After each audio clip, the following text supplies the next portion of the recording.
আজকের কথা সেই সব মায়েদের জন্য যারা এক হাতে সংসার আর এক হাতে সন্তানকে একসাথে সামলায়। সব দিকে সমানতালে সামলানোর পরও কথা শোনাতে কেউ ছাড়ে না। এই যে আমি আমার বেডরুমের দরজা সবসময় দিয়ে রাখি, তার জন্য আমার সবসময় কথা শুনতে হয়। কিন্তু কেন দিয়ে রাখি তারই একটা প্রমাণ দেখাচ্ছি তোমাদেরকে। এই যে আমার ছেলে এখন হাঁটতে শিখেছে, 1 মিনিট একটু সুস্থ বসে না, গুড় গুড় করে এদিক থেকে ওদিক শুধু হেঁটেই চলে যায়। এই দেখো আজকে ও কত বড় একটা বিপদ ঘটাতে গেছিল, একা একা কিভাবে ছাদের দিকে চলে যাচ্ছে। আমি শুধু কিছুক্ষণের জন্য একটু রান্নাঘরে বাসন মাজতে গেছিলাম, এদিকে শ্বশুরকে বলে গেছিলাম ওকে একটু দেখতে। সে হয়তো উনি খেয়াল করেনি যে সিঁড়িতে চলে গেছে। সেদিনকে আমার দেওয়ারও বাড়ি ছিল, কিন্তু ও গেছিল নিচে দোকানে। ওই যে কথায় আছে না, বিপদ ঘটলে ঘরের মধ্যে বসেও বিপদ ঘটে যেতে পারে। এই দেখো এদিকে এসে আমি ছেলেকে খুঁজছি এদিক ওদিক, ও জানি এই ঘরে সেই ঘরে ঢুকে থাকে। এদিকে শ্বশুরকেও জিজ্ঞেস করছি ছেলে কোথায়, সেও বলে আমি জানি না।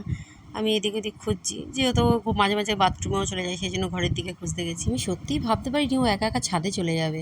এদিকে তো ভাই দৌড় দিয়ে ছাদের দিকে গেছে, গিয়ে দেখি বদমাসটা ছাদে একা একা বসে বসে খেলছে। ভগবানের কৃপায় ছেলের কোনো বিপদ ঘটেনি।